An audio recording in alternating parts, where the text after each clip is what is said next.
BIC episode number 146. And by the time you listen to this episode, we are 44 days away from the Fall Expo. 44. It's true. On this episode, we're going to go more abstract because there is really no news that's worthwhile that much. Maybe we'll touch on a little NFL. Maybe we won't. We'll see how the timing works out. I got some pickups. Got silly card of the week. All the usual segments on it. Don't worry. No sneaky tickle trunk. As far as we know, it's always in danger. Always a possibility. But either way, 44 days away from the expo, the countdown continues on the slow plodding road to the expo on this episode of the BIC podcast.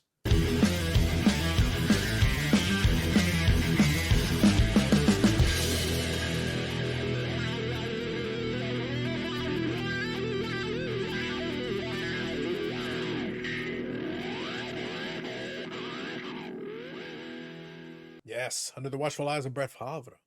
So that's under a month and a half. Yeah. It's getting real, kids. It's getting real. Yeah, it is. It is. I can almost start feeling that 10-hour drive on my back. Yeah, I'm really looking forward I'm to excited. it. Yep. By next episode, we'll be under 40, kids. It's getting closer. It's creeping. Yeah. It's creeping ever closer. Before we blink. get into this, though, speaking of the expo and everything, I had the weirdest thought before we got on here this evening, and I didn't mention it to you guys pre-show. Ooh, enter the surprise. It is amazing to me that you can get a legally binding document to allow you to travel internationally cheaper and faster than to expedite a sports card and get it put into a plastic case with a numerical grade on the top of it. That is freaking amazing. It's all about government efficiency. All right. And crazy. And everyone knows if you do work with your government, whether it be the Canadian government or the United States government, the one word that describes it is efficient. Yeah. That or they'll take your money. They'll be like, wait, you're paying us money? Here you go. No, Hey, the grading companies do that too, though. No, but they're taking like they're taking the money and they're like, what do you want us to do with this card? We got to figure out what to do first, boys. Once we figure out what to do, oh man, this is gonna get crazy. It's like it takes like 40 days to figure out what to do with it first. And then honestly, Brandon, what you don't understand is, let's say it takes 3 months for it to come back. It takes 85 days to figure out what the fuck are we supposed to do with it. And then 5 days, oh shit, we need to get this out the door quickly. It's basically what's going on. It was a weird random thought that popped into my head that I thought I would share on here this evening. Because I was like, damn, they got that done pretty quick. Listen, you have to to keep this up. Cheaper than if I keep this up at an expo. We're gonna get you a little elevated platform with your long beard, and you're gonna be like, Bobbles Plato. You're just gonna be like, guys, I got some philosophical thoughts for y'all. I had another thought. Do you think they would let me cross the border if I cut this off now? Because in my passport picture, I'm gonna have this, and I would look completely different. Oh boy! He'd be like, sir, we're not letting you use Grandpa's passport. Yeah. It was another thought. It was like, what if I wanted to shave? Would they give me problems? You just get a Santa Claus beard. You just go. Yeah, just to put one of those fake Santa Claus beards, hooks that go behind the ears. Yeah. Wear that cross. Well, we're late September at the time we're recording this. So basically, like at this point, it's basically Halloween. Like from my retail days, we were putting out Halloween stuff so early. September 22nd. We're recording this on September 22nd. My wife's been wanting to decorate. Halloween's like tomorrow. The tourists are already starting to show up. Yeah. Like they're ready to go. Start to suck. Yeah, they're already coming. Yeah, it's like we're well into that. Like I've seen the decorations; they're already out. Even at the pharmacy, they got decorations there's people and stuff. Candy. Actually, the gym's already decorated for Halloween. They've got the whole gym. They even have a bike that's broken with a full skeleton in it. Looked like he rode the thing and just laid there. Yeah. I'd like to say it's too damn early, but like I said, I worked at a party supply store and I was putting out shit in like May. Yeah. It's ridiculous. I hate it. I think most people hate it. Well, in fairness, Eric, you are a witch. So you do My have a little bit of a different issue with it than most of us. the missus thought that she was going to be slick and get me to let her put the Christmas tree up because she's seen an idea to where you put the Christmas tree up and then you put a white blanket over it and it looks like a ghost. And then you can just leave it up and move on into Christmas. She thought she was going to be slick, but so far it didn't work. But Don't you fall for that. That is a thing that you could try, I suppose. That is an attempt. I don't even want to hear the word Christmas till December 1st. Don't even say the word to me. I don't know, Eric. Listen, you might not have a choice in the matter. This is basically how this works out these days. It's getting earlier every year. It really is. Yeah. Yep. It happens. I don't know what to tell you. But nonetheless, we're going to get off to start here. See, we had to have a little you guys can hear the fully extended version of the preamble on the Patreon. There is no Patreon. There is no Patreon, just letting you all know. But if there was, we'd let you know. Maybe if we got time, we'll have a little discussion. I had a little bit of fun with that discussion earlier. Anyway, regardless, let's start off with the silly card of the week. We'll begin there. We do have the results from last week, so I'll share that with you. And good votes, good voter turnout this week. We got 6 likes on the post, which is always appreciated. We put in the community post, and we got 52 votes. So good. We like to see a nice, strong turnout in terms of votes. The more the better. Go ahead, Eric. Did I win? Did I win? God, no. So anyway, to hear the results, I do have the graphic this week, so I've got it put up here. So Hot Dog Man joined us at 38%. That was the second best. The 1,000-yard stare, again, I would remind Eric, the 1,000-yard stare was his. May I remind you, and this is kind of important, I do need to remind you that silly card doesn't just mean I see a picture. Oh, man, he looks kind of bored. Like, silly, literally, it's a banana. The one that won was a banana. 46% of the popular vote, it's a banana. Mine had freaking hot dogs in the batter blowing a bubble. And they got beat by a damn banana. Yes. Hashtag Peely. Justice for Troy Dan is back in action. Justice for Troy Dan is back. Well, actually, it's funny. Real quick side note. I'll mention during the pickups, I will show one pickup related to the wrestling, and in the course of that, I'll quickly show. I'll say a quick word because I did go to the wrestling show over the weekend, and one of the matches there was a luchador named Dorada, and we were pretty sure, my buddy and I were there, and we're pretty sure he actually won the match, and the referee I think made a mistake. So the whole rest of the show, we were like, "Justice for Dorada! Where's the justice for Dorada?" So justice, is being held back in a lot of places. That's all I'm saying. Anyway, I'll get back to that in a minute. So those are the results from this past week's voting. We appreciate it. We do count all the votes, the only true democracy in this world.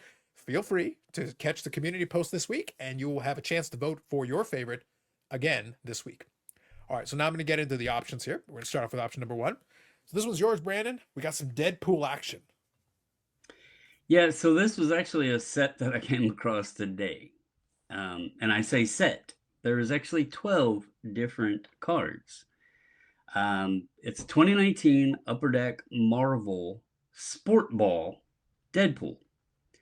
This one here is an homage, and all 12 cards are homage. You have the Flair Billy Ripken. I'm guessing this is Jose Canseco. Yep, this is the 94 Collector's Choice Jose Canseco. There's the 89 Upper Deck Nolan Ryan, where it's got the triple exposure. The 92 Upper Deck Shaq. It's got the Mickey Hatcher with the big glove. A lot of cool stuff. Now, there's one, I don't know why they didn't include it. With so many of the 89 Upper Decks that they used, I was surprised there was no Griffey. But yeah, it's a 12-card set of Deadpool. This one is pretty funny with the mullet, and I also thought it was appropriate since Friday we had a lot of Jose talk to use this one. So you got the taco dumbbell as the piece de resistance of the whole thing. They're all pretty funny, and they're all Deadpool.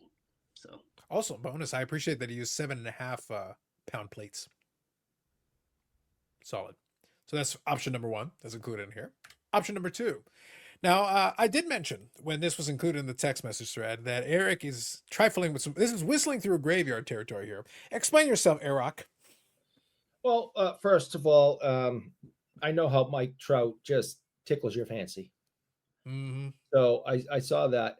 But this looks like he is about ready to go like smash somebody's car windows with the bat or something. You know, he's sneakily looking off, and he's like, I'm going to sneak over there and use this bat to break something. This is one of the, supposed to be one of the best power hitters or all around baseball players in the last 20 years. Maybe, of all time, if you ask some crazy people. And he's in an empty ballpark. Looks like maybe their practice facility in Florida or something. And he's looking off like with the squinty eye, like it's just ridiculous. It's ridiculous. Why aren't you having one of the best power hitters, swinging in the batter's box, making a play, nope, he's like crouched down. There's a simple explanation for this, Eric. Because the stupid? No. So see, this is Topps Heritage. And I know you're not big into the baseballs, but Topps Heritage, they do variations, what they call action variations.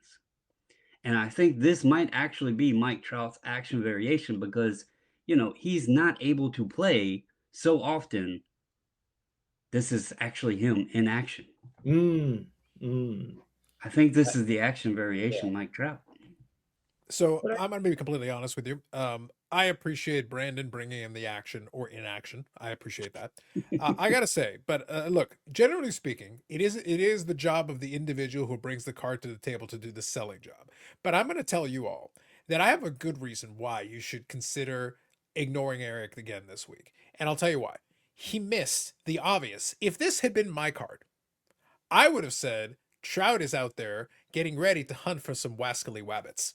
That's what that look on his face says. Yeah. Look at it. That's how you sell the damn card, Eric. It's hunting for wascally wabbits. Yeah, it's just utterly ridiculous. I mean, his elbow is on his knee. I mean, he's not even looking into the camera. It's just he's crouching in preparation to lunge at the wascally wabbit. Yeah, I saw this at work in the last week, and I just went, this is dumb. This is just dumb. The only saving grace to this is at least the people at his work were able to put on the one touch correctly. Right side up. Moving on. Why is that in a one touch? Because it's obviously a goat card. And it's hunting for wascally wabbits. I just wabbits. thought about that. It's a one touch. No, I didn't put it in there. You can take, I didn't. I didn't put it in it. Yeah, you have no idea how to put in a one touch correctly. Yes, I know. Most importantly, hot dogs. More hot dogs. The New York Mets break Citi Field record for most hot dogs eaten. So this is a Topps Now card. And here's the thing. I don't have a problem with Topps Now cards. As a matter of fact, I've bought a bunch of different ones over time, and I do enjoy them for what they are. But I feel like there's a certain level of disrespect required to create a Topps Now card based on a hot dog record. It is literally based on a hot dog. Wait, so you want me to pay for a card on the hope that I'll get a number? It's hot dogs. Number 2 out of 99. So somebody got the numbered hot dog card. Let's go. See? You know what proves this message? You know who's going to vote for this, Eric? Olaf Kolzig. Bam! Yes, there you go. And I'm pretty much convinced that over to the right of right, so on the card, I'm pretty sure that's a finger holding that hot dog bun up. That's not a hot dog. At this point, Eric, we cannot hold anything past any of this. The point is, I'm sitting there going like, I just appreciate that there's a Topps Now card based on breaking a hot dog eating record. Yeah. So those will be the options included in a community post. You can all check it out and vote for your favorite for this week's silly card of the week. That's a finger, man. Hot dogs. Indeed. That's a finger. Somebody cut off a finger and put it in there. That's so gross. Actually, quick aside, I'll explain context in a couple of minutes. But there was, as part of the wrestling matches on Saturday, there was different chants for some of the matches. During one of the matches, there was indeed a chant, and the chant was, "This is murder." That is actually one of the chants. I'm not explaining the context yet. I'll explain it on the wrestling channel. But that was a chant. That was Okay. stated. Anyway, all right. So I think I'm going to get into some comments here from last week, and there were a couple of good ones here. So I appreciate, as always, some folks commenting. So let's get into it here. So first one is a valid question from a friend of the channel, Josh. Says Sanderson Orr, are you suggesting that the Richard brothers are greater than Wayne and Brent Gretzky? I happen to know that Wayne and Brent Gretzky have way more points than the Richard brothers, Eric. What do you think about that? First of all, if Josh watches this episode, I'd like him to know that I would like him to shut up, Josh. On a second note, yes, the Gretzky brothers are the all-time scoring brothers in NHL history. Brent, I think, has like 2 points for Tampa Bay in like 5 games or something. And Wayne has all the rest, which is like 2,000 something points. So, point-wise, yes, the Gretzky brothers are the all-time greatest scoring brothers duo. Well, I happen to think they also have more goals. They have more of everything. The Richard brothers, if you believe the nonsense and the lies coming out of Montreal, have the most cups between brothers. But as we know, that never happened. But if you believe some Canadian fans, they'll tell you that, between them, there's like, 18 cups between them or some ridiculous number. So don't believe everything you hear, but that is what stories come out of Montreal. Sounds to me, Brandon, like Eric is counteracting his own point. He's downplaying the Richard brothers while, trying to state that Wayne and Brent Gretzky are not clearly the best brother duo. Seems obvious to me. But anyway, moving on. I thought it was Jason and Nick, but my opinion. Listen, the pump is going to need some work right now, Brandon. I think the pump needs to be repaired. The pump is in for repairs right now. It's going to need some serious work. The Philippines collection gave a timestamp in there. It's crazy how frequently this happens. eBay shipping in general still feels like the Wild West when it comes to how random and inconsistent it is for both speed and overall quality. eBay needs to provide a shipping training course video for card sellers on their platform. A simple 2-minute video on how to properly secure and ship a simple card because so many desperately need this basic information. A valid point. There's some really bad shipping out there. Some really bad shipping habits. Some people have. And I think part of it, to be honest, and this could be a topic for maybe another day we could expand on a little more. Maybe today if we got some time. But anyway, one of the key reasons why is that a lot of people got into it specifically for selling sake. They're not collectors, so they don't think about the condition that the person on the other end wants the card in. So leaving it free floating, you're basically taking every shortcut in the world just to be like, yeah, just put it in the package and get it out the door, as opposed to thinking, hey, if you put it in this way, the card shifts around. If the card shifts around, edges can get damaged, corners can get damaged, all kinds of stuff can happen. So the things you don't want are movement, and you don't want accessible exposure to bending, breaking, and all kinds of things that can happen. So you want to have enough protection for the item, but at the same time, you don't want it to bend, but you also don't want to create a situation where you leave something free floating. Movement is the enemy when it comes to protecting something. I don't care if it's a box, I don't care if it's a padded envelope, I don't care what it is. Movement is the enemy. You want the thing to stay still so that it arrives in the condition that you send it off in, ideally. So there is quite an element to that. But thank you for the comment. Dan's Vintage Baseball PC says, Carlos, you need to trademark Content Zombie Era. That one got a couple of likes. It's Content Zombie Era. We were talking about that one last week. Appreciate that. Bobbles says, I shut down a top-rated eBay store in 2023 amid growing concern about inconsistencies with the U.S. Postal Service, lack of consumer education about reasonable ship time / protocols, and the platform shutting down larger, more established stores outside of sports cards with little notice. Vaults will help people enduring crappy postal service. As far as customer service, most companies today are operating at skeleton crews and are ill-equipped for quality control and customer service. That's going to get worse with the Gen Alpha entering the workforce.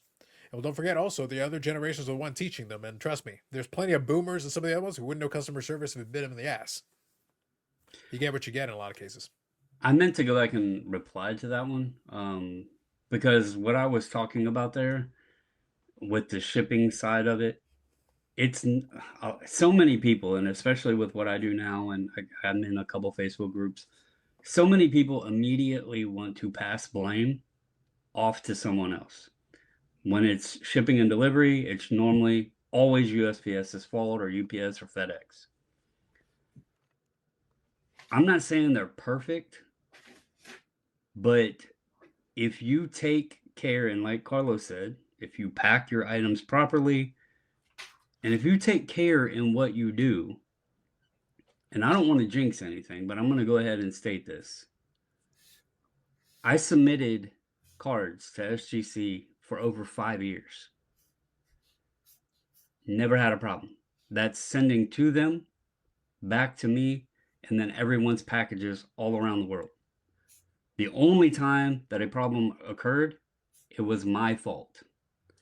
I forgot that one of the individuals had moved. I sent it to his previous address, but I was able to track it all down, get the package back, and get it out to him.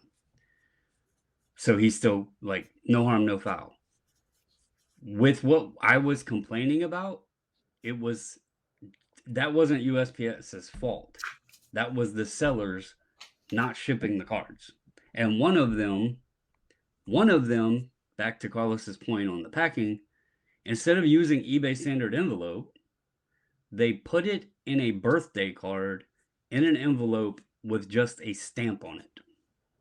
And that's why I had no idea where the item was. They had no idea where the item was, and claimed that they shipped it, but there was no way at all to tell if they ever did. So there's a little bit of everything going on there, but I don't like blaming the shipping companies, because I'm shipping stuff every single day, and there is such a it goes back to a conversation we had several weeks ago on like grading and the issues there, like in manufacturing and the parts per million. There's so few issues that actually occur that I've experienced anyway, and obviously there's thousands of post offices. But anyway, to put a button on this, everybody likes to blame somebody else instead of taking responsibility. And if you just put in the time and put a little bit of pride into the work you're doing, it does make things a little bit better. Tune in next week when Brandon receives a package and begins the episode with, "So I got the package and all it was ashes." And then they sent me a videotape that they ran it over with a tractor trailer, threw it into the gorge, lit it on fire again, sacrificed several of Eric's fellow witches to it, and then sent me the ashes. And it was still late. Ah! Tune in next week. Indigenous rookie cards. Eric, been a Montreal Canadiens fan since day one. What a coincidence, Eric, since you brought up your sign, allegedly, for the YouTube audience. That is the next comment. Because I'm Carlos says, no doubt. Sanderson Noor says, this is why I make signs. Moving on. The Loud Collector. Good evening, Phil. Bingo, Eric. We're so proud of our product, speaking of the repack product for the Gong Show. We saw a massive opportunity to do this properly. Open the door to bad actors, but also open the door to good business and fun product. Excited for Josh to explain further our vision and mission statements, so I did do the video with Josh. Great episode, boys. Lots of fun in our hobby. Onwards and upwards. Sanderson Sora says, best of luck, and I'm looking forward to hearing more about it. We shall see. Josh here follows up. To fix the hobby, I would raise the like button payments. I like to think of others. That's a valid, very selfless thing, and you know what? I'll take you up on that. Raise the like button payments once again this week. Thank you, Josh, as always. We appreciate your comments. As always, we appreciate and thank everybody for participating in the comment section. Feel free to put information in there, and we would be happy to acknowledge it in a subsequent episode. Moving on. Now, that is relating to the comments. We got that done. So now, as pertains to the pickups, we got a couple different things. I've got a few. I did actually get a couple in directly to me. I shared one of them on the Instagrams, which I'll briefly explain. But I don't know. Do you guys have anything you want to share first? And then I'll show. Well, actually, let me show this one first, and then I'll show the other one after, because there's a little bit of explanation to it. But let me just show this one first, since it's a nice Medano card. So this is not the one I put on the Instagram. There's a different one. So this is from post-playing days. This is totally certified when Panini had taken it over. So this right here is kind of the green. It's got a little acetate to it. It's got the see-through piece there, you can see. Yeah, nice. That is the number to 5. I was able to get that relatively inexpensively because it's just kind of a one color patch. It is actually a patch piece. Also, kind of a side note, my hobby pet peeve. You can tell we got a lot of noobs because there's still a lot of people that struggle with the idea. A patch is actually the piece that's included on one of the attached components of it. A jersey is the entire rest of it, the actual fabric. The patch is the thing you sew on and put on there. So there is a difference. This is actually a patch piece, even though it's got the one color in it, because it does have that additional attachment to it. There's a lot of jersey cards that people just say patches for patches sake. I'll actually also show you like a proper patch card in a minute, but this was a nice one. This was the out of 5, so the green version out of 5. So nice addition there. I like that, and I was able to get it fairly inexpensively because it was just a one color patch piece. So which one do you guys want to share anything? Go ahead, You Eric. picked up? So for those who may follow me on Instagram, I had a post I put out yesterday, I think, about how in the last couple of weeks we've lost some hockey legends, and with Ken Dryden, Ed Giacomin, and then on Sunday morning we found out that Bernie Parent passed away. I had a chance to meet Bernie and be around him a handful of times, and he was just such a friendly, great guy. I had never met Ed or Ken, but I had Ken and Bernie's rookies, so sitting in our case at work was a rookie card of Ed, and it's in fantastic shape. And so I decided that I would finally pull the trigger on it and bring it home, and I put a Instagram post out with all 3 rookie cards and kind of just thanking them for everything they've brought to the game of hockey over the years and being great ambassadors. So I finally have his rookie card. I've been staring at it for months since it came into the shop, and it wasn't free by any means. It cost a couple of bucks, but I finally said that I was going to pull the trigger and pick it up, and I'm glad I did. So that's kind of the big one for the week. There you go, Brandon. All right, so a couple of weeks ago, I shared a different Wyatt Teller and told the story. He's the kid that plays on the Cleveland Browns and went to the high school that I actually attended and grew up in my hometown. So I got this one. I thought it was a regular size card, but as you can see, it's much larger. Mm-hmm. But picked that one up, and then still working on the Roble stuff, but picked up the negative refractor chrome rookie of his as well. So been really having fun going back through and adding pieces of his that I didn't have. So Nice. Sounds good. The hat will come into play here for this next one. And then the last one I'll showcase is the patch that I was talking about a second ago. So I did mention that I went to the wrestling show over the weekend. It was funny, actually. I was asked by somebody's like, "Oh, did you go to the thing?" It's like, "Yeah, I went to the show. It was a good show, long show, and I'm glad they moved up the time. That's why on Friday I was making reference to it, despite Eric's pleas to go 8 hours. He wanted to go 8 hours on Friday. He just didn't want it to end. Just go deep into the night, well into it, and then kind of make it a double header with Amanda's podcast with British Man, and that would have been very exciting. Alas, I needed to make it out to Toronto to go to the show. So they've actually only done a handful of shows at Scotiabank, where the Leafs usually play, and this is one of the shows they've done. So this is the biggest one they've done so far. And generally speaking, I try to get something from it, just because you don't get as many shows as you used to, and you also don't get the tickets as souvenirs. I do still wish we had the physical tickets. That would be nice as kind of a keepsake. So I wanted to get something. So I got the hat, but the reason I wanted to showcase the hat is also because merchandise is very expensive. Oh and my God! whenever Yes. it's stupid expensive. So this next piece is also stupid expensive, but then in relation to some of the other stuff, let's just say I got a beer and a water and it was $32. So when this is the situation that you find yourself in, and this hat was like $40. So when that's the scenario you find yourself in, and this is just one of the, like, it's not even a fitted, it's literally one of those expanded ones that are like large, extra large, and it's got basically the band on it. They're good because they do accommodate multiple sizes, but again, $40 is obscene. So anyway, but I did want to get a keepsake that actually had the logo on it. I had a few options, and I decided to go with one of these. But then I'll talk about the challenge behind it. I'll share it in a picture, but then I'll kind of talk through what the issue is. So this is actually an autographed turnbuckle. So what you've got here is you've got the logo and all that stuff in the middle, and it is actually the same size as the turnbuckles they use on the ring. And then they got about a dozen of the wrestlers to sign all over it, including a couple of the featured people on the show and everything. It's a kind of a neat piece. I like that. I've shown one of those mini turnbuckles before, Eric, for the dentist. I had a mini one.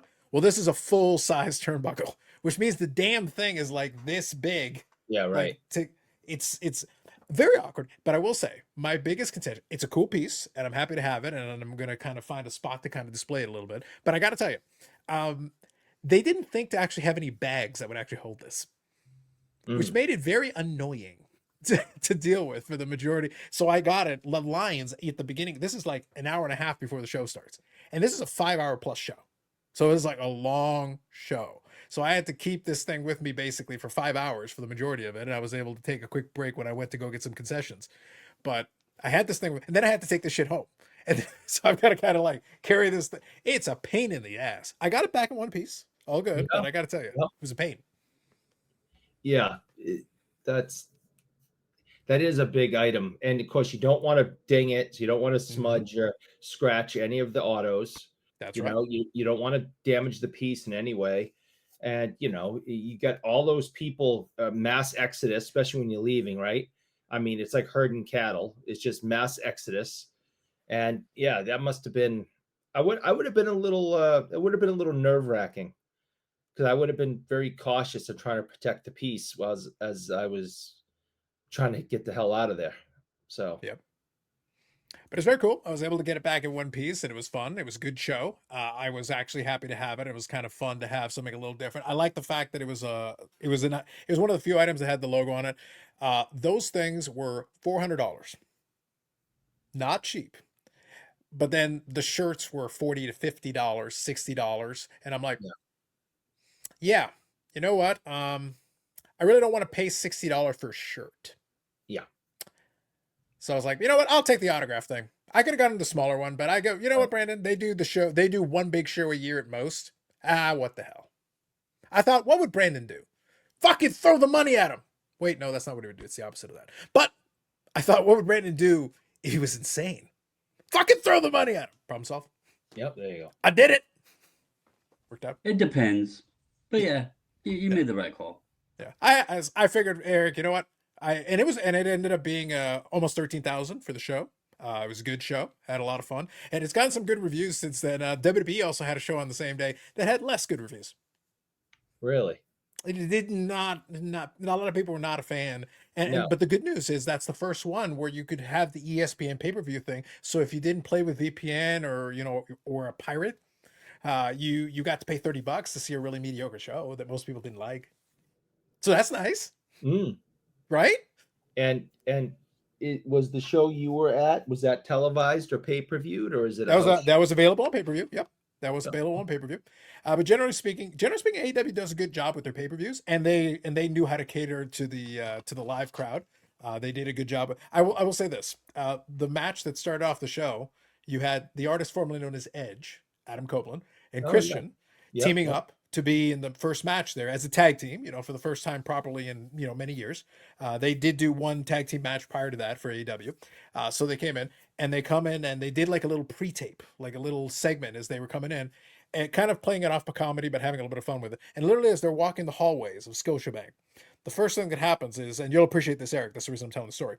So as he's walking, Edge / Adam Copeland, I'll just say Adam, he's walking and he's talking about, the history, Maple Leaf Garden, because he's a huge Leaf fan. So obviously he's playing up this whole bit. Oh, yeah, it's Canadian. Yeah. He's talking about all the, favorite guy. Well, they walk by one of the little portraits there and it's Wendell Clark.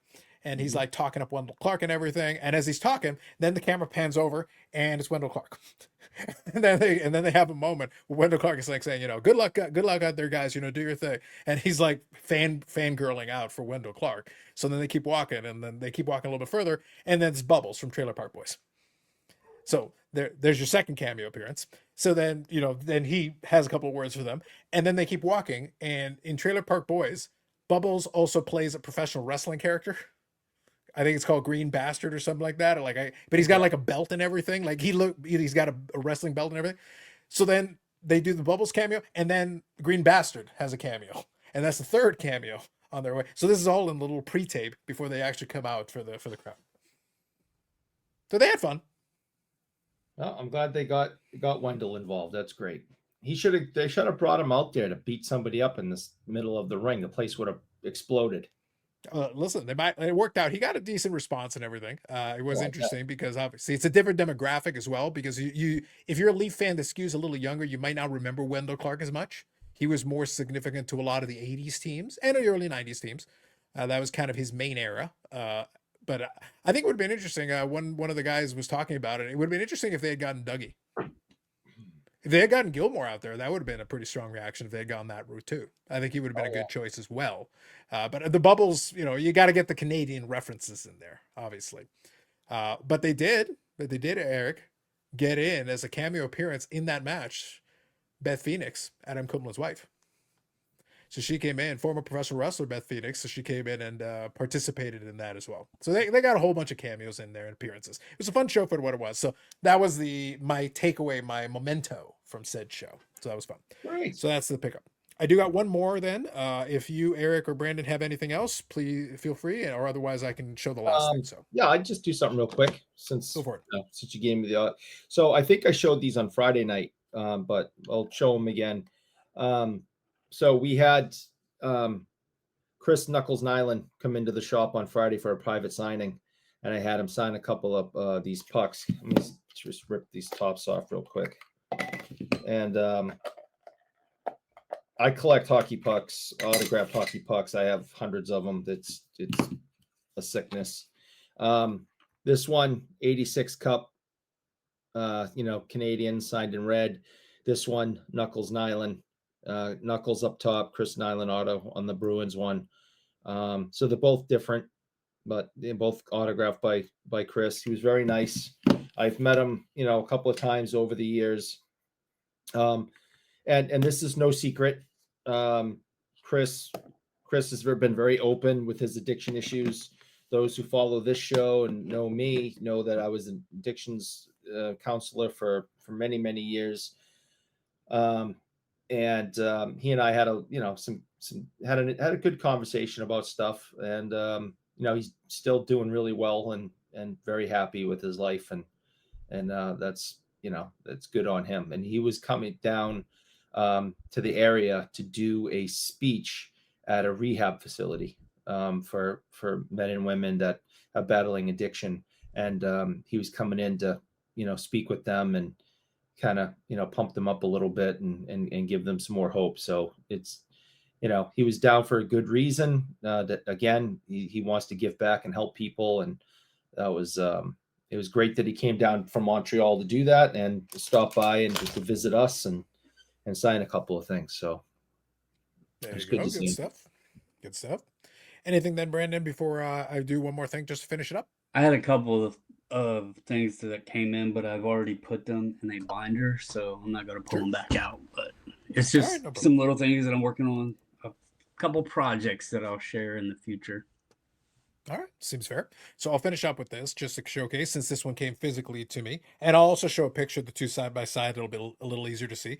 But I've got my safe searches for all the different Medano stuff. And amongst the safe searches, I check. And most of the time, I don't see anything too interesting, but I'm always on the lookout for it. So I came across this card, and I'll explain kind of the context of it a little bit. I talked about it on the Instagram post. That's nice. So this one right here is from 0910 Superlative. So by the time this is still under Dr. Brian Price. He was still doing it at the time. He had done the Be a Player stuff and in the game prior to that. Superlative by this point was unlicensed. So you can see that because you got the Medano headshot. But the way they did their stuff in the early days of, in the game with the unlicensed and Superlative is that obviously like with a headshot like that, it doesn't really matter. You can kind of play around with it a little bit in a way that doesn't really hurt the aesthetic of it. And you can see there, you got the little piece of the Dallas Star there as part of the patch piece. Awesome. Yeah. So number one, when I came across this, I thought, oh, that's a cool piece. I'm still interested in it. But what struck me a little bit, and I was sitting there going like, but do I already have one of these? And it turns out I did not have one of these. So I'll actually show. So this is the one that I ended up picking up. And this is the one that I already had. Oh, very different, but that's great. Yeah, because what happens is at the bottom is the differentiator. It is the plus number and then the plus emblem. So they've Yeah. got the number piece and the emblem piece, which are different. Now, the thing is, obviously, aesthetically, design wise, it's almost identical. You don't really catch it at first glance unless you're paying a little closer attention to the bottom. The numbering on the back is actually the same, too, because they've got silver and gold versions. The gold versions are the one of ones. And what kind of threw me off initially, it made me kind of take a second look at it. Obviously, with the patch, I was still interested, and the price was very fair. But what struck me and what originally kind of threw me off is they're hand numbered, and that is number 9 of 9. So it's hand number 9 of 9, but then the one I already have is also hand numbered 9 of 9. So initially I thought it was the same card, but then I was looking at it and go, but I already have the number 9. I mean, that's kind of weird. It wouldn't be the first time that I've intentionally bought a second copy of a card if I like the patch better. So that Sure. was the thing. But in this case, it's not the same card. One is the emblem version and one is the number version. So these are two of the ones that I actually need. So these are two distinct cards that I actually needed on the checklist. So even better, I got the nice patch piece on there, both numbered to 9. So I've got the emblem and the number. And then I'll quickly show the image. It's a little easier to see this way. But yeah, it's nice to have the two side by side. And there is kind of a little mini rainbow completed with them. I don't think there's another version of them. I think it's just the number and the emblem that year. But yeah, game used pieces, on card autographs, very solid design on that one. They did a good job with it that year. But yeah, Superlative was a little bit of a higher end product at the time, so that's another nice one off the checklist, and it is a playing days one as well. So when you can get all Very those nice. components together, I'm a fan. So a No, couple more additions there. yeah, like that a lot. Yeah. I'll showcase them a little bit better during the pickup video this week, but at least now I'll have a pickup video again this week since I've got some new stuff that I can show off a little bit with that one. But that is the pickups for this week. Very Okay. nice. Now, I think that leaves us with the main topic of the day. And like I mentioned earlier, no real news items. Well, other than 44 days from the expo. Yeah, very newsworthy that is. And the future appearance of Bobbles and Ball Cards in Canada. It's Bobbles and Ball Cards soon. Yeah, Coming soon. I'm sorry, but yeah, It's gonna be amazing.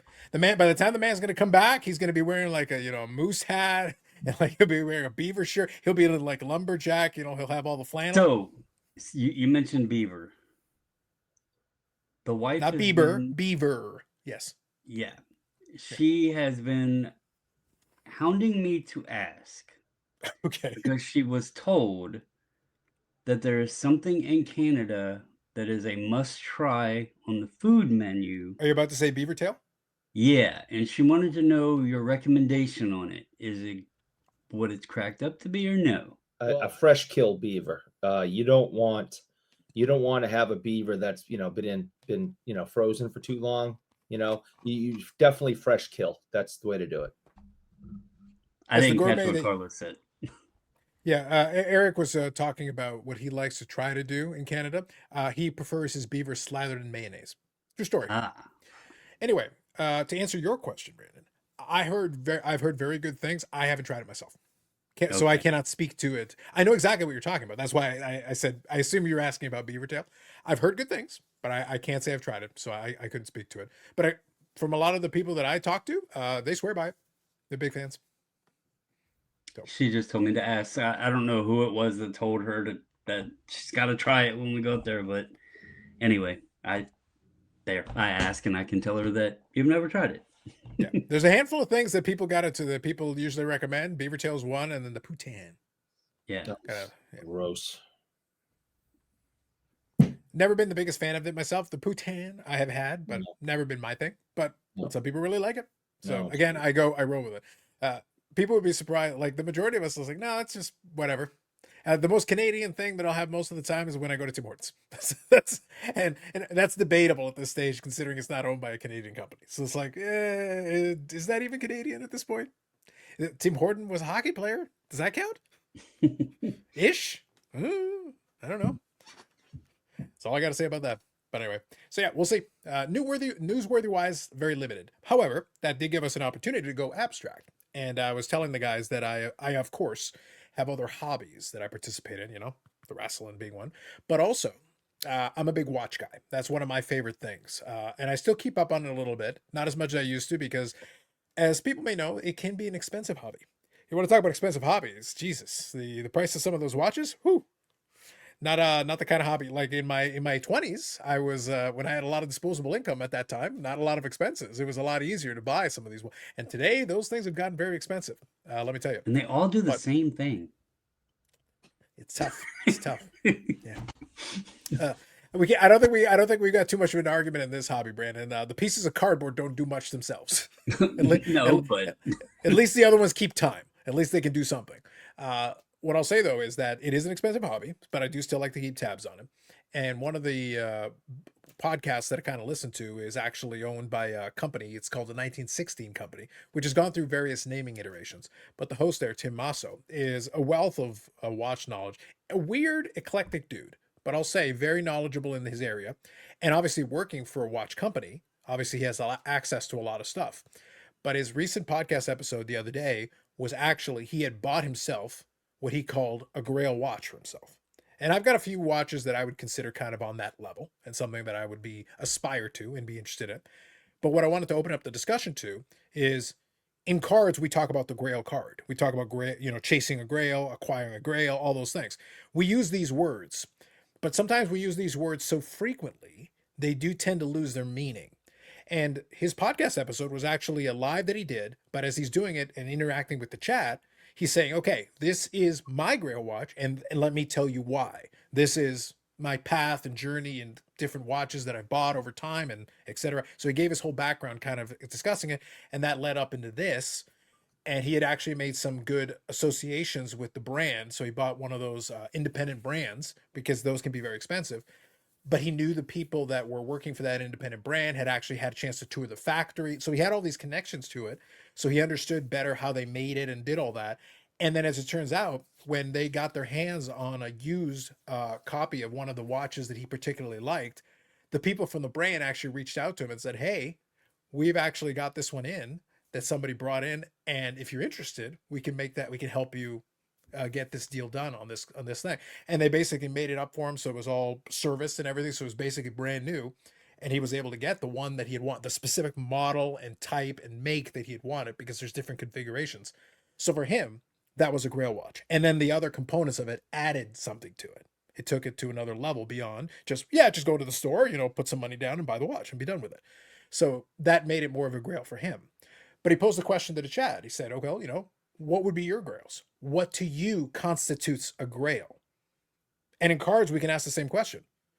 We can talk about the word, but what to you constitutes a Grail? And different people had different opinions of what it is. For some people, it's the unattainable. It's that ultimate goal, just maybe a little out of reach that you can't quite get. For other people, it is something within reach, but something that will take some sacrifice or that takes some work to go. You can't just go to the store and buy it. That doesn't feel like a Grail, because then it's just a money thing. So for cards, you could call the 52 Tops Mickey Mantle a Grail, but in reality, if you got enough money, I can probably get you one every day of the week. So does that mean it's a Grail? Well, maybe. It might be. It just depends on how you want to define it. So that's kind of the open-ended question. What is a Grail, and what to you would constitute? Because I think there is a personal element to it. So kind of the open-ended question is, first, what do you consider to be a Grail? And second, for yourself, is there anything or what would qualify to you in that category? So Eric, why don't I start off with you? Any thoughts on that? Yeah, I think there's a couple of things that you need to have for to consider it a Grail card. I think for the normal average person, you'd start off with cost. Okay, it's a Grail to you versus a Grail in the hobby. There's a lot of Grails in the hobby. Babe Ruth cards, Mickey Mantle cards, Bobby Orr rookies, there's Hal Grails, Hal Gill rookies, as that didn't need to be mentioned. Everyone knows that. But Grails to the individual a lot of times has to do with their budget and something that they really, really want. It would be the centerpiece of their collection. It would fulfill a lifelong desire, but it is just almost unattainable due to its high cost versus your income. So I think that plays a huge piece. And then you have to look at accessibility, rarity. You know, is there only 10? Well, that makes it a much more difficult thing to have. And therefore, you're looking at it maybe not at cost because maybe you're wealthy, but there's only 10 and you still may never get it. But there would be this again, it would be the centerpiece of your collection. It would complete a run of that player or that year or whatever it is. But it's it's almost unattainable because of rarity. And I think the last thing is kind of like where I started was what the hobby considers, grails, like some of the things we mentioned, whether it be, you know, um, early Babe Ruth cards or the Mickey Mantle's, first two cards, um, the or rookie, these other things that the popularity or fame of the card. That's what the hobby says. These are the cards to have. I mean, for years and years and years, we've seen lists in different magazines or, then go internet polls. What are the top 10 greatest cards of all time? What are the top 10 greatest baseball cards, football cards, basketball, hockey, you know, and that's kind of where, especially when we're younger and we're looking at, and we talked about this a little bit pre-show during a conversation, look at those monthly Beckett's or the yearly Beckett's or whatever, or special editions, and they're in there telling you what the hot cards are, what the best cards are, what the Grail cards are. And now, as a younger person, you're saying, wow, all right, these are the 10, Jim Beckett says these are the 10 greatest cards ever made. All right, well, I'm 14. I have a paper route and I don't have any money. So those 10 cards you now are now up on a shelf, and you may never be able to reach that shelf. But you've had this mindset since you're 14 years old that these are the top 10 greatest cards in the hobby. So I think popularity and fame of the card goes a long way because why are they popular and famous? Well, they're usually for a reason. Okay. So let me throw a couple of monkey wrenches into this, kind of ask a few questions, and then Brandon, I want to get your take on this. So Eric kind of laid out what can be, and there is no, to be clear here, there is no wrong answer. And if you've got an answer in the comment section, give it, give it. We'd be curious to see Yeah. what your thoughts are on what you would define as a grail, because your answer may vary depending on your situation and everything. Eric covered a few criteria that could be part of it, but here would be kind of my devil's advocate kind of question because it plays into that conversation. And if I remember, I'll link it to it. Again, I know it's a watch thing, but it was a whole conversation just centering around that. And it was just the one person talking to the chat and talking back and forth and explaining it. So maybe it would be illustrative and instructive to hear the thought process behind how he defined it for himself and what he actually ended up picking up. But one of the things that Eric talked about is the cost thing. Now, what's interesting here is, and I'll reveal just a smidgen of my answer, I don't think the cost thing necessarily has to be. It can be, but I don't think it necessarily has to be because he also hit on a second criteria, which is rarity. If something's difficult to get, it isn't necessarily, to me, doesn't have to be necessarily the most expensive. And this is where, again, it depends on your definition of it. Because Eric was talking about it also based on budget. Well, if I have less money, something that's $100 might be then a grail by definition because it's just out of my reach, or $1,000 or whatever the case may be. I use that 52 Tufts Mantle again. It would kind of fall short in the second category because it's not rare in any way, shape, or form. It's commonly available at almost every opportunity. Again, if you are willing to shell out the money. It's not an issue of money. It's an issue. Availability isn't an issue there. It is an issue of money. That's a key. It might still feel like a grail too, because that's something you can aspire to or something you can reach for.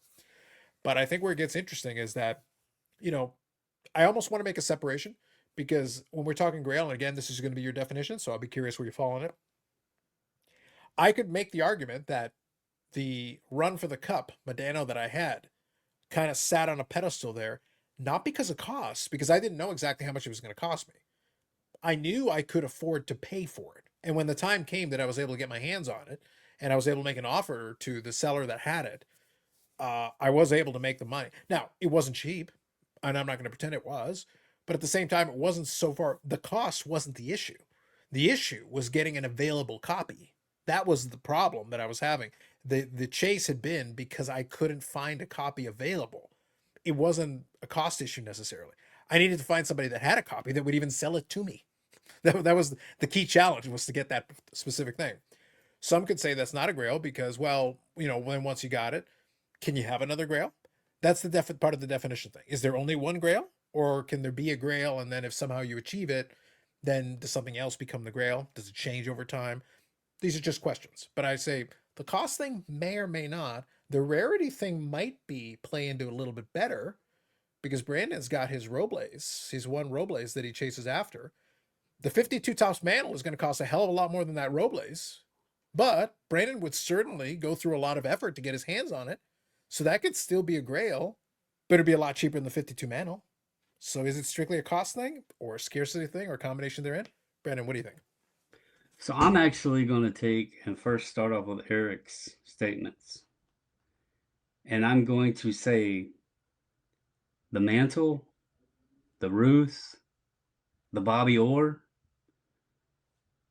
a Gretzky. You hear people say Jordan. I don't see those cards as grails. I know your Orr situation, okay? Obviously, you have one now, but you had always said it's a card you would never own, right? Right. It costs a couple $1,000s for a lower end, right? Yeah. So when I look at that, if you had sacrificed other smaller bits and pieces here and there, not bought this, not bought two different pucks and just got the one puck, not bought, whatever, skipped one of the trips to the expo or whatever, you could have accounted for enough money to have just purchased it. It was the mindset that spending that much money on a single card didn't fit into your planning or whatever, mindset of how you wanted to hobby, right? So that was your roadblock there. It wasn't that you couldn't get it. It was you didn't want to spend that much on one piece. Look at a mantle. I don't know what they are low end, but let's say around 30 grand. Okay. That's a hell of a lot of money. Yeah. Is it unattainable? No. I would argue that Eric, and I don't know exactly how much you spend because, working at the shop and everything else, I know sometimes it helps on some of your acquisitions. Yes. But I would argue to say that probably close, especially if you include in the trip to the expo, all three of us spend over $3,000 a year on the hobby, right? I would say that's fair. For legal purposes, I can neither confirm or deny this rumor. Well, and I'm putting that on a low end, but over the course of a year, $3,000. Well, let's say that we were, we were good, and we were going to say, all right, I really want this Mickey Mantle. Now, obviously, the price may change over the course of time, but it would take 10 years of us just putting our foot down, not hobbying, enjoying what we already have, and saving money up, and we could go out and buy a 52 tops Mickey Mantle. Mm-hmm. Now, quick question. I know I want you to finish your thought, but just a quick thought in there, because this was something I think that Baz threw into an Instagram post, and I just thought I would ask. I was going to bring that up. Yeah. So in that same scenario you're talking about, yes, that is totally an option. It could just be saving for a long period of time. That, going back to the watch analogy. Yeah. Going back to liquidation for me is also a possibility in play. So that goes back to the sacrifice question that I asked a little earlier. Right. Maybe you say to yourself, I'm building this collection. That's where curation comes into play, right? I'm asking the question like, so if you're looking to just add another piece, you want to keep everything you got and add another piece, well, then the answer's got to be, we got to find the money from somewhere, save or do whatever we got to do.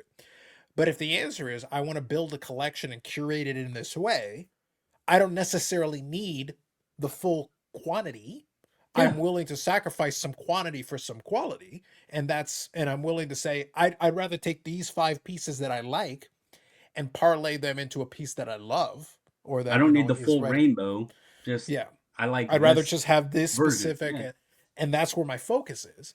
Then that's another option that's on the table, and it allows you then. So, kind of to Baz's question that it has, I know this isn't the specific question, but we can touch on it since it's valid here. Then to me, you're using equity in what you've already purchased. You've already Mhm. spent money on these things or traded for them or done whatever. There's some equity built in there.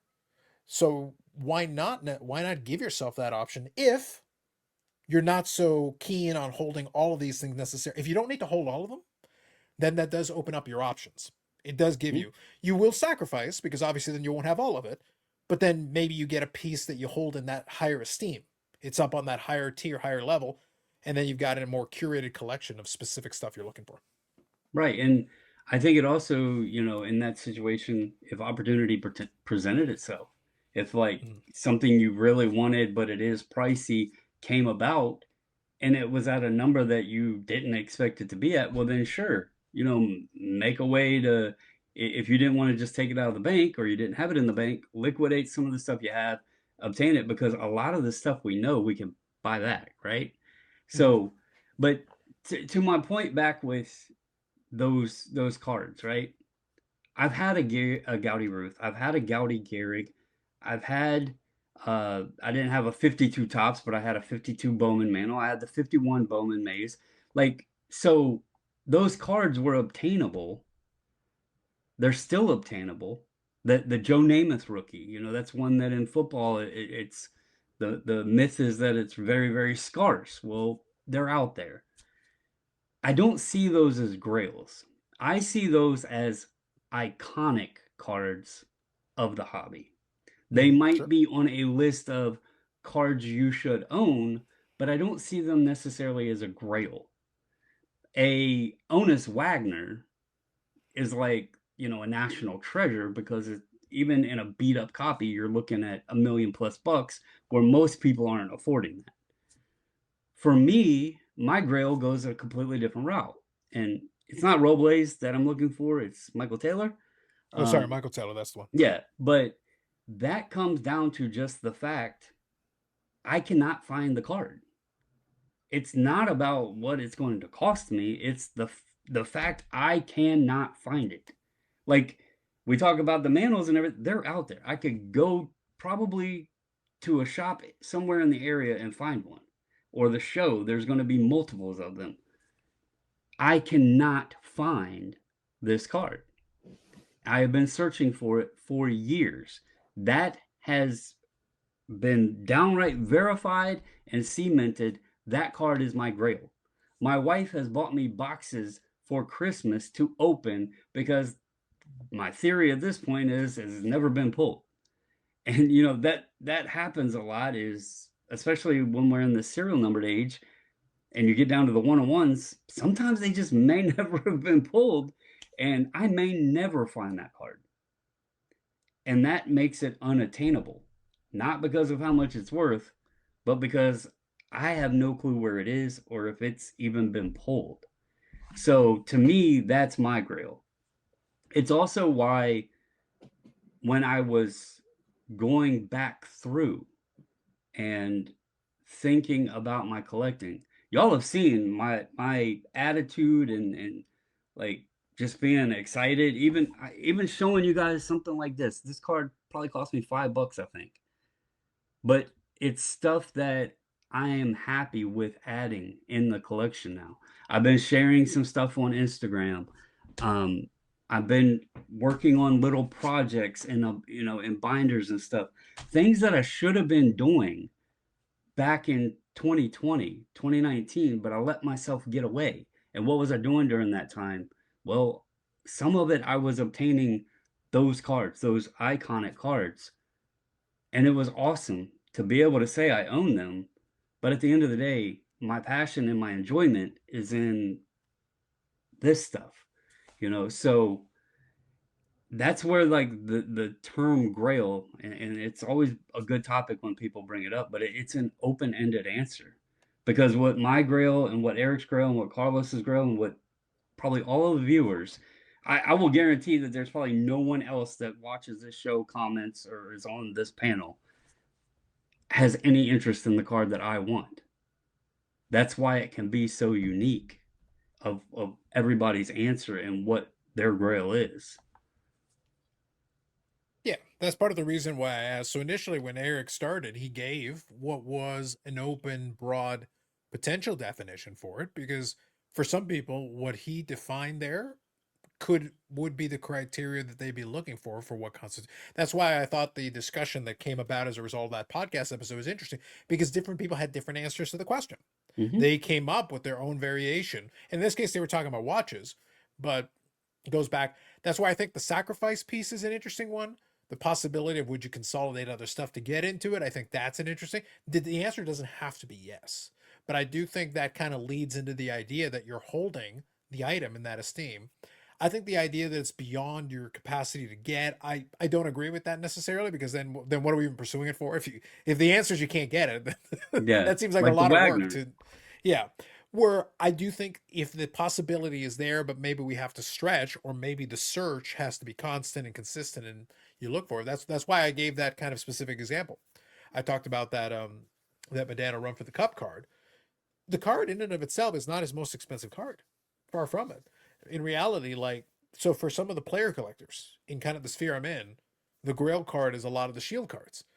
But there's a couple of different shields. Now, they're not so numerous that like everybody and their brother can have one. And they tend to be the most expensive cards that he's going to have, the shields for the most part. There are a few that people will try to get more for, but for the most part, it's going to be the shield cards. I've got one, and a couple of the collectors that I know have a couple. Now, if they became available, would I be interested? Sure. Am I willing to sacrifice anything and everything to get it? No.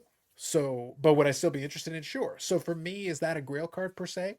Not really, but it's kind of like a nice to have. So it falls short. So what's missing?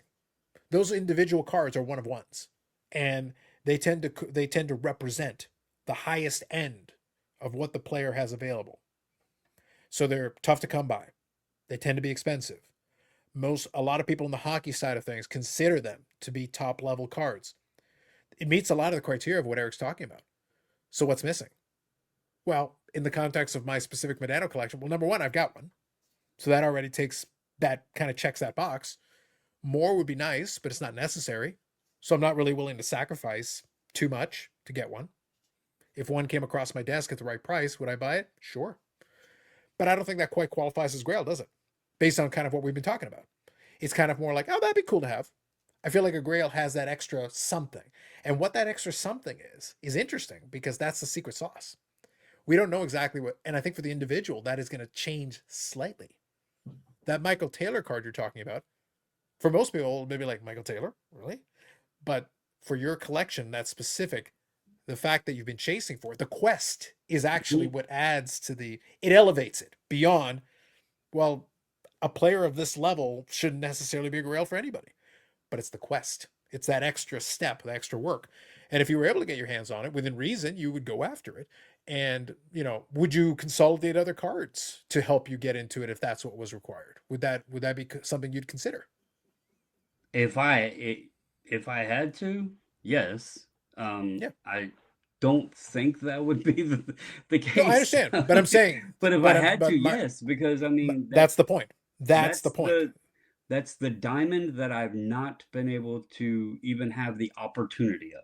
Like you were just talking about the shields. Mm-hmm. There's a Robertson. I actually got an offer, funny enough, after we did the Friday Live. It's a card like, it's kind of like the same scenario. Would it be nice? Do I know that's like the upper echelon of his cards? Yes. Mm-hmm. Do I have what I feel is a decent Robertson collection? Yes. Is it something that I feel I need to add, especially that specific one without the autograph or anything? Not really. Not at that price. Like it doesn't have that much emphasis to it for me to add it at that price. If it was a little bit lower, then yeah, I would consider it more. But it's one of those, it would be cool to add, but it's not like I'm not crying if it somebody else buys it and I never see it again. You know, if that Taylor popped up and I found it on a sold listing and knowing that I wasn't the one that bought it, that would haunt me because I wouldn't know where it was, and then who knows if I would ever get the opportunity again. You know, For sure. so that's like different level there. Yeah. So now let me pose kind of a question. So for the most part, guys, just so we're clear for this topic, I'll give kind of my answer at the end. I promise I will. But that's why I said this is more an open-ended discussion. I actually want to have just this. That's why I figured, guys, there would be enough meat on this bone. We could talk through this philosophically a little bit and have different answers for this question. So I just wanted to kind of pose it. Let me ask another question, kind of following up on what you were discussing there, and I'll bring Eric into this as well. So we've discussed a couple different elements of it. Now, here's something I'm going to throw out at you, and I want to get your thoughts on it. So, and I'll start with Eric on this one. I gave a description a moment ago of what that run for the cup represented in terms of my Medano collection at the time. I have now acquired that card. I have it. And it was a big deal when I got it because it was a big chase that I'd been after a long time. So it did have that quest element to it, and I was certainly willing to work pretty hard to get my hands on it, and I've worked pretty hard to get it, but now I have it. There are other cards remaining in, especially the late 90s. That checklist has gotten smaller and smaller and smaller. Each one of those cards become more important now that but I don't consider any of the other ones. This was interesting. Even though I have other cards in that remaining piece of the checklist that I'd still need, I don't necessarily feel the same level of urgency. So whereas for the run for the cup, I was willing to put quite a bit of effort into it. And it was one of those late 90s ones, one of the big ones that I needed. I'm just pulling out my checklist here, just an example. So right now I need less than 60 cards to finish the entire late run of the 90s. Almost 800 cards in the checklist, and I need less than 60. And a lot of these are very low numbered. Some of them are more obscure, but a lot of them are lower numbered. But I'll give you an example. The SPX Grand Finale. So 97, 98 SPX, the Grand Finale Parallel. So that one is got a print run of 50. So it's a late 90s card, limited to 50. The last one that actually did appear on eBay, I was trying to actually bid on it. It was a little while ago, and it sold for a crazy amount, actually a very strong price. But it's a cool card. But in reality, it's just the toughest parallel of the SPX for that year. I've got all the other ones for it, and it would be a key piece. It is something that I would love to add. I also have a few of the Quantums from 98, 99 Upper Deck. They've got different parallels to the inserts, and the Quantum 2s tend to be pretty low numbered. One of the ones that I need is the Fantastic Finishers. That is serial numbered to 25. By definition, the run for the cup is serial numbered to 100. So that card, Eric, is 4 times tougher than the other one. Would I be interested in buying it? Absolutely. I would be very interested in buying it. So it's right near the top of my want list. I don't consider it the same way, though. I'm not necessarily falling over myself. I'd still go for it. I would still buy it, but it doesn't feel the same level of urgency. That run for the cup was kind of haunting me for a really long time, and I narrowly missed a couple of opportunities to get my hands on it. So the fact that it's also a couple of narrow misses kind of makes it. I haven't really had a chance to even play for a Fantastic Finishers basically since 1999. We're in the year 2025 of our Lord. Would I be interested if one came up? Sure. But am I willing to sacrifice really hard to get it? A parallel of a parallel? Not necessarily. So because it's at the top of my want list, Eric, does that mean it's my Grail by default? Or is it just really high up on my want list? It's at the top of the want list. I'm not feeling very Graily about it, though. I don't know. So does the Grail mean is the top card on your want list at this time? Is that the Grail then? If it's tough to find, it'll cost you a pretty penny, and you're probably gonna have to work to track one down. Does that meet the qualifications of Grail then? It could, but I think there also has to be some type of emotional attachment. Sure. So if you kind of meh about it, I wouldn't put it on there. It has to be something that's good, that maybe you thought you'd never be able to achieve, something you dreamt about. Sure.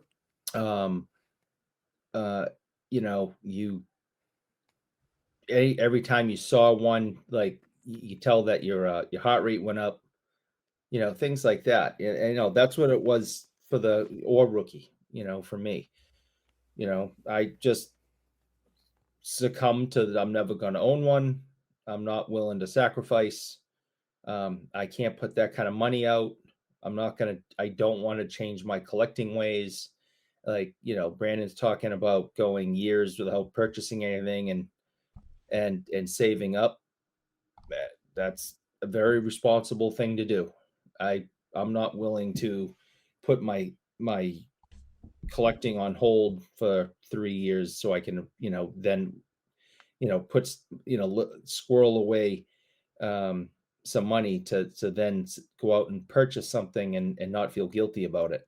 Because I know how my brain works. Even if I could justify it and say I didn't spend any money for 3 years on cards, as I was handing over X amount of thousands across the table for a piece of cardboard with the picture on it, I'd be like, what the hell am I doing? So yeah, I think the Grail, most importantly, you have to have that emotional attachment.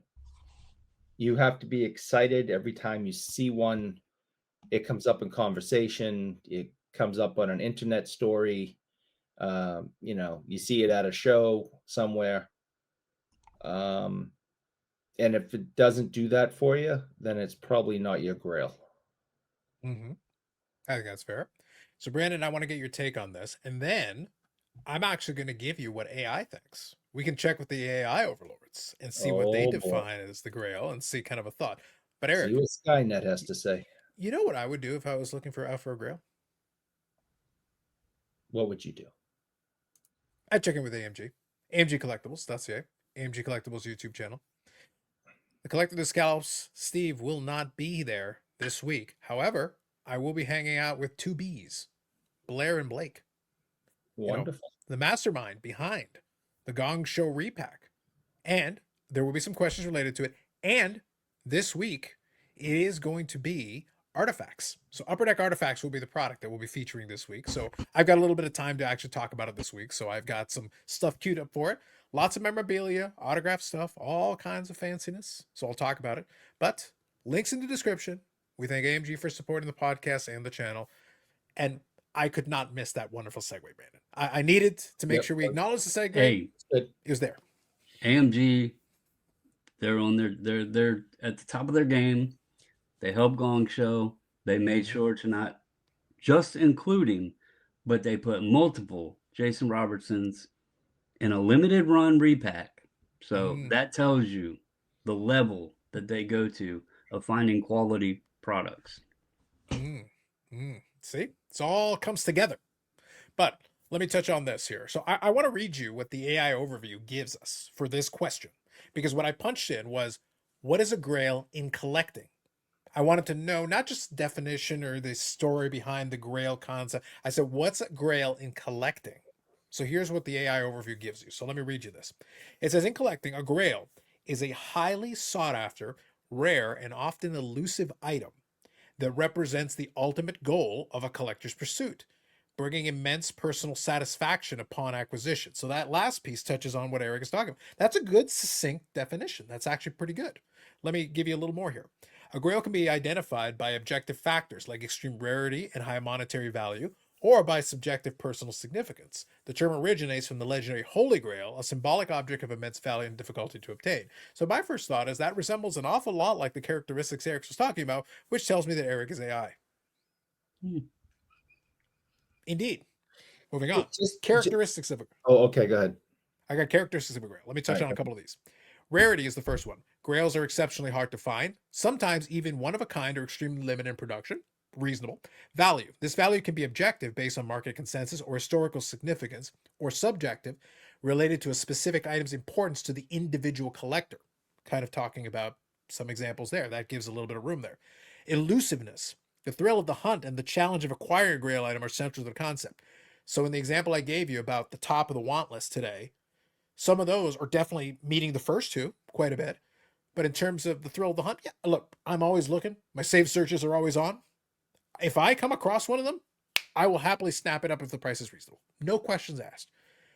I'm not killing myself over it. That run for the cup, though, haunted me for a while. Like it was really getting irritating, and I really wanted to get my hands on one of those. So I think there was that little extra something, kind of what we were talking about a little earlier. That extra something. It's that je ne sais quoi, but you can't identify what it means to you is going to mean something different to somebody else. I think that's an important piece to this puzzle. Personal significance is the next bullet point. A grail can be a personal, long sought item that holds deep meaning for the collector, even if it is not widely considered a grail by others. Damn, these robots are getting good. It's pretty good. Not bad. Your Real computer quick, was listening to our conversation. I know. Listen, they're listening. The next subsection here is the Grail quest, symbolic pursuit. The journey to find a Grail is often as important as the item itself, representing a guiding light or a North Star that defines a collector's goals and identity. The long-term goal. A Grail item is typically something a collector has searched over a long period of time, sometimes for years. Damn, these robots are good. Beyond material possession. While the item is tangible, the quest for the Grail is also a symbolic gesture, a search for meaning and purpose within the hobby. Getting deep. Beep boop. Getting real deep. Beep boop.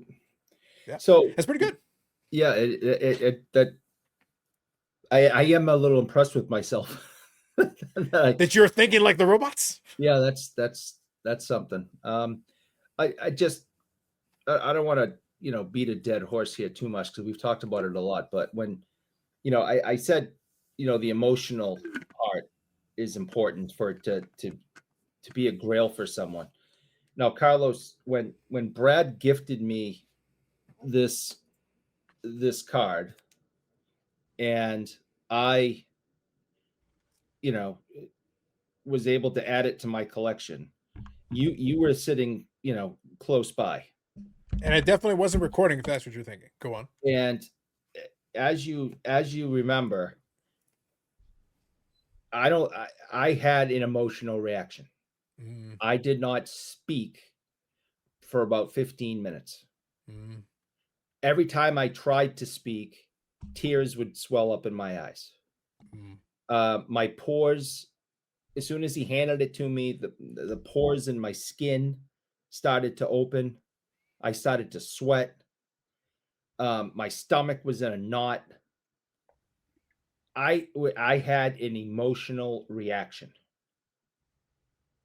And it was all for the good reasons. It was all positive, but I cannot imagine any other thing that he could have given me that would have had that reaction. If he gave me a Gordie Howe rookie, I would have, that would have been incredible. It would not have done that. If he gave me a Mickey Mantle 52, I would have been like, that's nice. Who wants to buy it? So because this was my grail, dreamt about this since I started collecting cards at 14, and this gesture, and we all, and we three and those who have heard the story before know the background of this. I had an emotional reaction. And I think if it's really your grail, it is going to cause some type of emotional reaction. Yeah. And I think that's a key component to it. And that's kind of what we were alluding to and talking about. What I said a moment ago. That's why I asked the question before the robots told us the proper definition of a grail. Right. I asked the question. I said, so is it simply the item that's at the top of the want list? And I kind of phrased the question though, because I would subscribe to the theory that it's no. Now, it's still at the top of the want list. I still want it in the example that I gave. And I'm still definitely, if I go to Expo and one of those cards at that top of the want list is there will be a, hey, that's awesome. And then I hopefully can acquire it, and that's awesome. But it will be like a moment of great, scratch it off the checklist, put it in the Z folio or the binder or whatever, and then I'll kind of move on. It won't have the resonance. The Run for the Cup still is on the display. It's right there. It's kind of shining light right now at the moment, but it's literally sitting there on the display still, because that was a piece that I specifically was chasing for the longest time. Now, there was no manly tears involved, but there was a satisfaction and like a celebratory fist pump when I got the deal done, because it's like, finally got this damn thing. I've been chasing the damn thing for so I think that extra is the key. It's the, yes, got the damn thing in my hands and here we go. That's key. Go ahead, Brandon. You were saying. Well, you were pointing out your run for the cup, and I was just gonna say, like, that there is a bat, a game used bat that Michael Taylor gave me. These are a pair of cleats that were game used that he signed for me. And then up on top of that shelf there, whichever way, that's like the run of the 2014 Bowman Chrome autos. I have some duplicates of and boxes over there. And then right in the middle of that is actually a 2013 Bowman 101. Now, my goal has always been the 2014 Superfractor Auto. And so, yeah, I mean, it's the same thing. They always sit up there, and it's just a reminder of, like, I literally, the reds are out of 5. Mm-hmm. I have 40% of the 10 reds that exist. And when I say 10, there's 5 auto, 5 non-auto. And I have 40% of the reds, but I cannot find the superfractor. I have the non-auto, I can't find the auto. So, and it's a little bit different too, because I know the difficulty of finding it. Like in your case, Medano is someone that is a Hall of Famer, well known, like stuff's going to be in cases usually or whatever.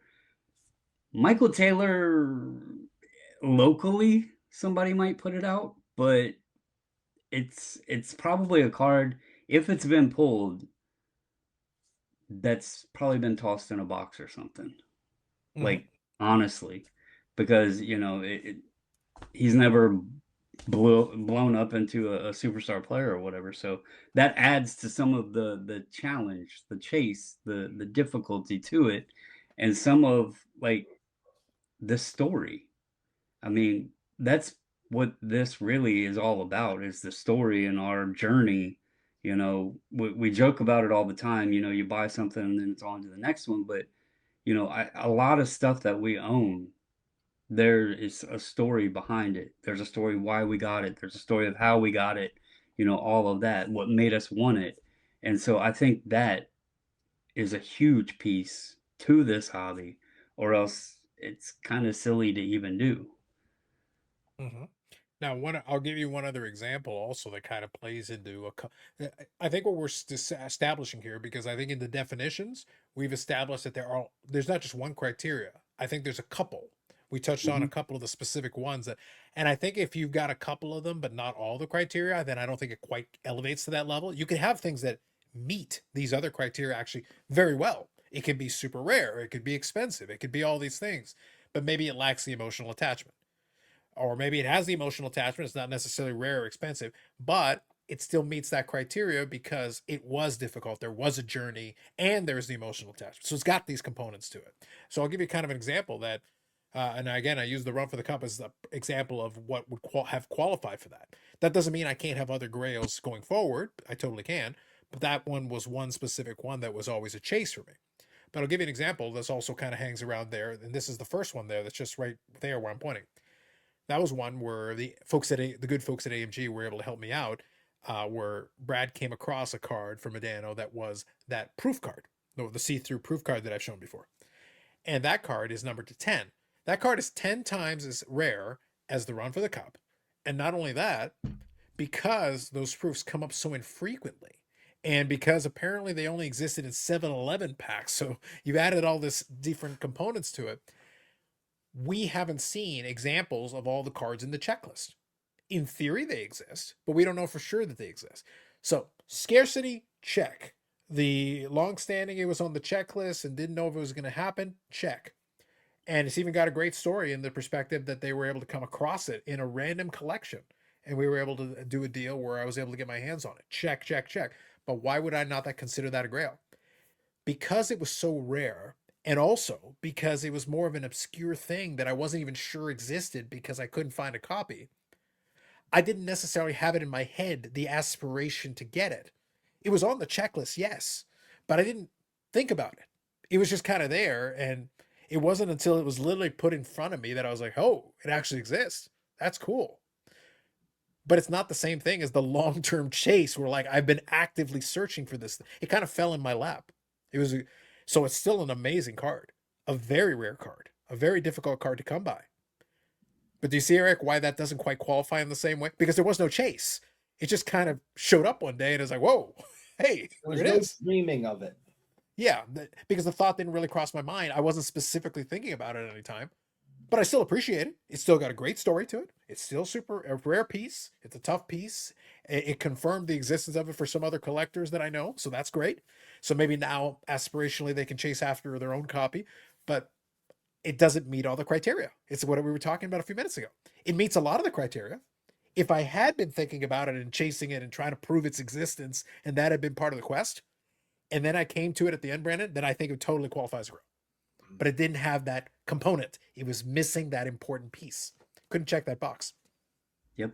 I've been looking for the Taylor so much and for so long that and I want to add it and complete the story, complete like that search. I've even asked him if he had it because I thought, okay, I've not seen a photo of it anywhere. I've not seen any like there's been no sales history of it. I was like, where in the hell is this thing?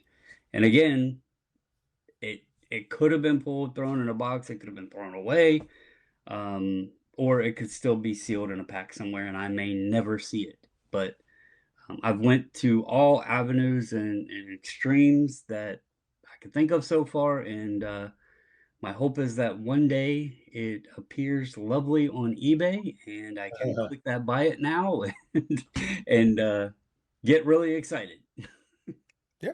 And I think that checking the save search constantly, looking for it all the time, and the pursuit, the quest, I think is as important. To me, I think out of all the criteria, I think the quest has to be there. There has to be the searching, the effort being put out in order to try to get that piece into your collection.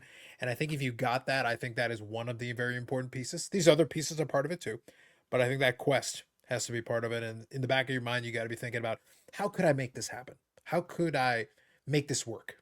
To take it in another route too, since we're on the topic, I don't know that this is necessarily Grail material, but I guess in a way it fits a lot of the pillars.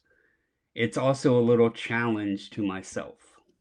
Mm. So when I go out to sales, I could go on eBay and buy one. Okay. That's where this is coming into where this could potentially go into the Grail route.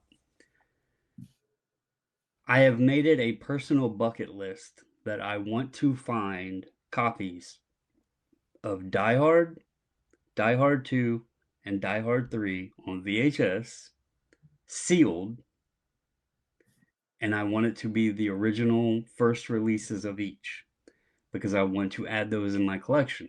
And I refuse to just go on and buy them. So it's been my little Grail hunt when I'm out at sales and stuff to hopefully one day be able to obtain those because that's my favorite movie series of all time. So it's a good movie series. There you go. I think that's fair. So I think overall that's opened up the opportunity. So again, I would love to see if anybody in the comments. So if you're listening to this and you want to opine, this is a really good open-ended topic that leaves you a lot of options and a lot of directions you can take with it. So I kind of would be curious, going back to what we asked at the very beginning, what constitutes a Grail for you? You don't even have to give a specific example. You don't have to say this card is my Grail. If you want to, you can, and then kind of why. The why is always kind of interesting. That's why I said for me, I think it's kind of I'm not sure I specifically have a Grail at the moment. Doesn't mean I can't have one, but there's nothing that specifically fits that section.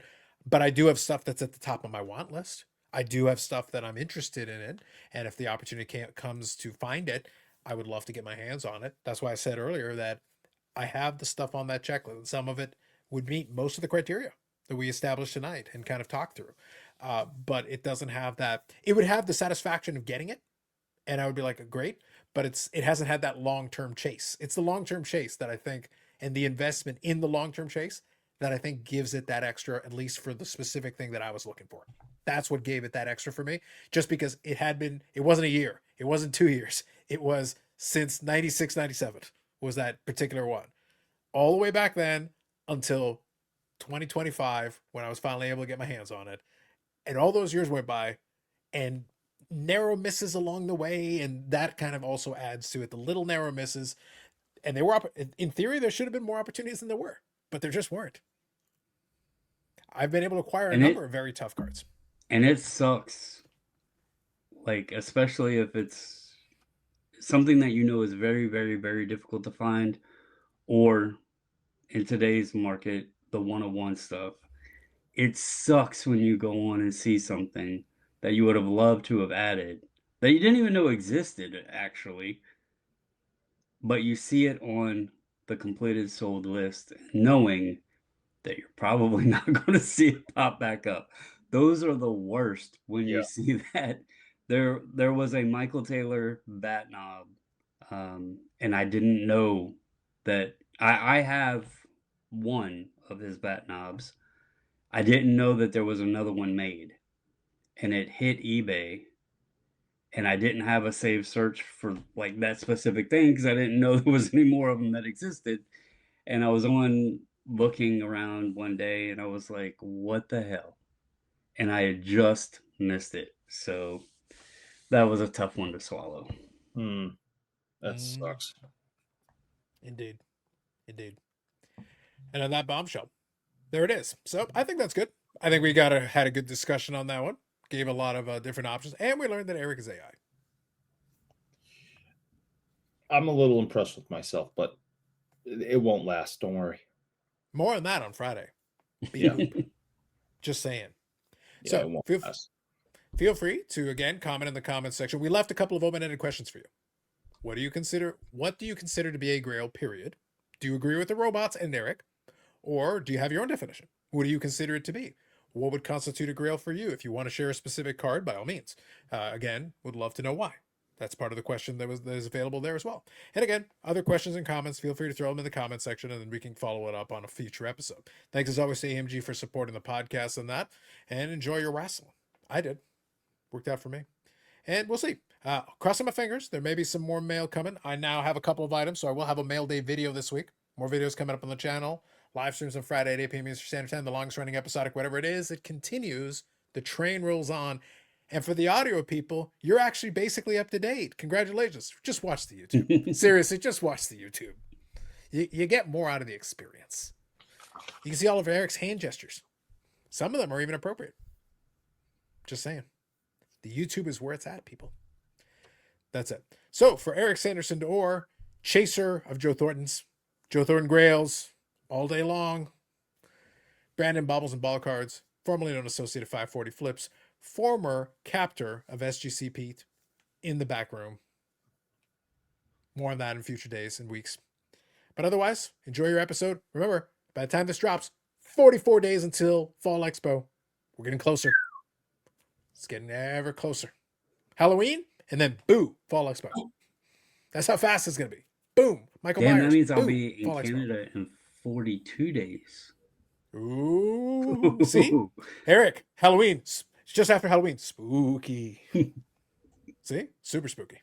All right, that's it. Catch you in the next one. Thanks, everybody.